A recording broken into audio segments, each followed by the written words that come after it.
Well, here's the deal. It's March 5th, Tuesday night at about 5:15, and started doing a little talking today and found out that we had a chance to take cameras and go down to the hub in the center of TruBall and Axcel.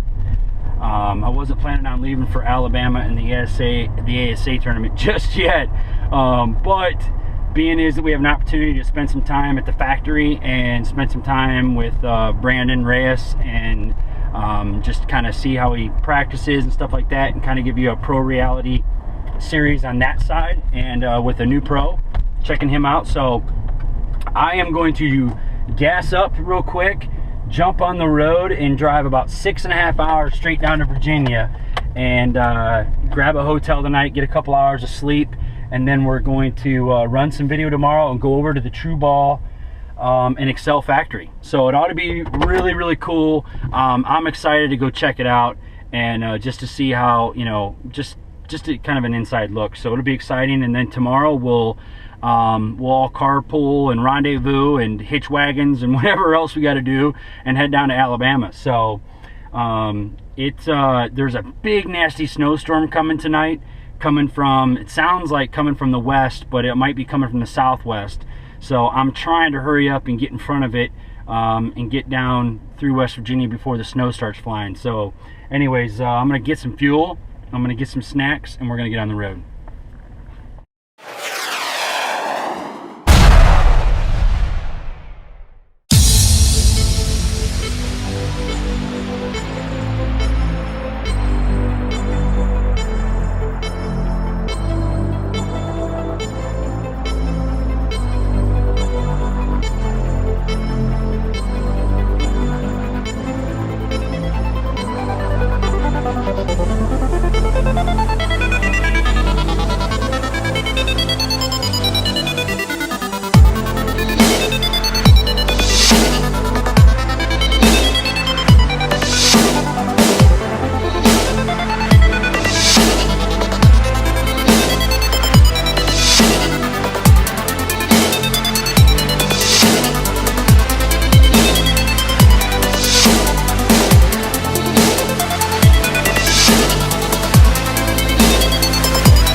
Well, it's 7:30, and we, after getting a few hours last night of sleep because of the storm, man, it took me like an extra hour just because I couldn't break like the 30-mile-an-hour speed limit for, I don't know, I think it was like 17 miles or something like that. So I'm not really sure which way the GPS sent me. I'm pretty sure that my GPS is a communist, because it took me through 2 national forests, and the hotel's right off of a main interstate.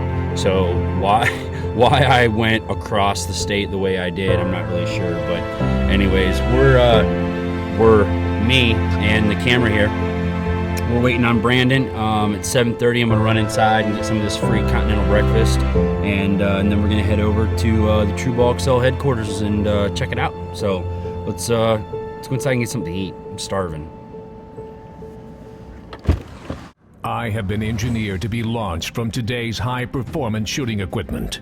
I must withstand and deliver over 80 foot-pounds of energy, shot after shot after shot, powering through hide, flesh, and even bone.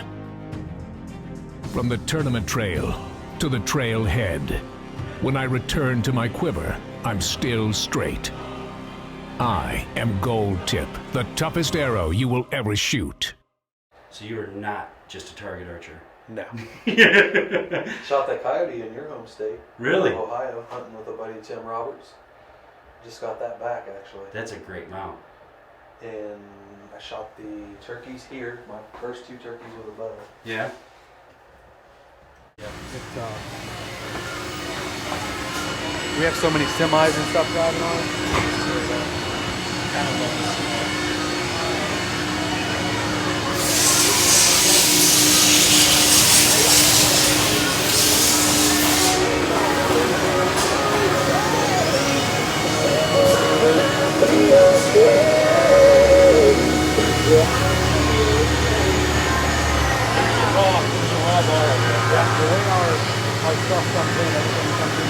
for there is raw. Okay. We get the long, round aluminum bars, square, rectangular, whatever. It's all cut on that orange saw to where there's the least amount of scrap, and then dispersed to whatever machine or whatever part they're running. Basically, the way our shop is set up is half of it. You can just imagine a line right down the middle of it. Everything on this side is all making archery parts. Everything on the other side, it does specialty jobs for local industry. These are the parts that he's running, the different operations, and ultimately this is what it's going to be. This is a new thumb button for the Achieve target sight. This is what it starts out of. This is after the first option or operation, and then this is when it's completed. Sam is running HT heads, one of our most popular back tension releases. Same operations. There's the block after one operation, after two, and there may be even three on this one, I'm not sure, but you can see what it starts out as, and then what it's done looks like as a finished product. On your machine. In the middle there, alright, come over here. In the middle here is what's called a tune stone, so he can ultimately have 4 or 5 different parts running at the same time. You can see here, this is the windage unit for the Achieve sight. He's got a knob on this side for the Achieve sight on one operation, and then a knob on the other side in a different operation. So what happens is that there's one in there running currently as this one's sitting here and he's reloading it. So I think this machine has 60 some different tools. So you can imagine how many different drills, caps, cutters are in on the other side working as he's loading this one. So it cuts down the downtime. Yep. He can literally make a create a design on his computer and actually machine it out with you could actually see it on the program where it machines the aluminum before he even goes out and programs it into the machine. So he's the master designer for all the Axcel sight parts. Too, we got CBEs, we got That's awesome. everything. And it's that's the thing though. It all even CBEs get the same shelf. Yep. You know what I mean, with everybody's stuff on it. Oh yeah. Yep. You have to. And the releases, I don't know where they are, but I'd hate to know How many releases? how many we've bought that are Yeah. other manufacturers. So these are new Achieve compound rail. No, I can't tell. Elevation bar. Is that the compound or the recurve? Recurve. So it's the longer, the recurve model. Where they're packaging stuff up to go to anodizing. You notice those parts that we just saw over there in the tumbler? Yeah. This is what it looks like when it's completely polished and ready to go to the anodizer. It's got a nice slick finish, so it's going to get a good anodizing finish when it's sent out. Most of our anodizing comes from North Carolina, some in here in Virginia, so it's shipped away. But these guys have the high-tech scales where they can count the parts without actually doing it by hand. They're using these heat lamps over here to dry other parts. This is the part, 2 of these go in each Armor Tech. There's triggers here for the Assassin, handle, sweet spot handles, and windage parts, the windage block that we saw over there on the machine. This is what it looks like right before it's ready to ship out. This is for the Achieve. So these are all parts that have come off, they're drying, they've been tumbled or treated or polished, and they're going to anodize.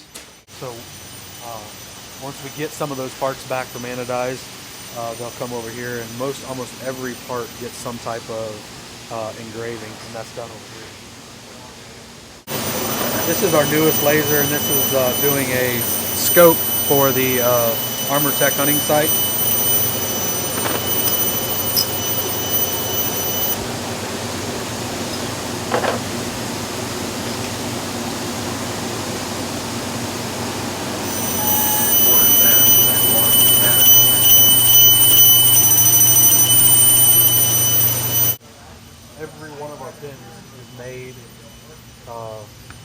made as far as running the fiber through it. Yes.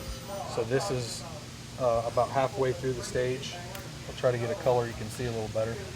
But they'll put the pin together in several pieces. Yeah. They'll run the fiber through it, and then they'll burn the fiber, and then pull it down to where it's just barely sticking out. Yeah. And then they'll put a protective tubing on it like this. It's called Tygon tubing. It's a medical grade tubing that's going to protect the fiber as they bend it and wrap it in the fiber wrap base, which is done on the next table. Has to be wrapped a special way so you're not tugging and pulling at the pins to pull the, because you could potentially pull the fiber or the. So he's went through and pulled based off of his order, his special pin colors or pin sizes. So he'll put these little rubber Viton O-rings that will take out any vibration. So when he puts his fiber wrap base on there, it's not actually metal hitting metal. It's got metal hitting that Viton O-ring. It's kind of like a limb saver or a vibration device for the hunting site. So he'll install his fiber through the fiber wrap base and then start wrapping it around it. A lot of these look like they're custom orders.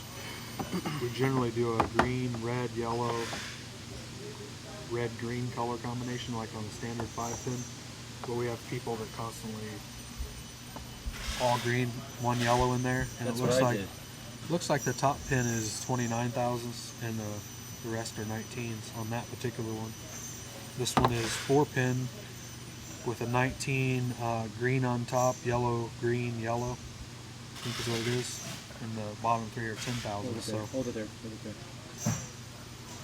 we do a lot of custom orders for different shops. Some shops will only order red and green. Yeah. Some will order, just 3 pins or something silly like that. But it's whatever they want, we can make them.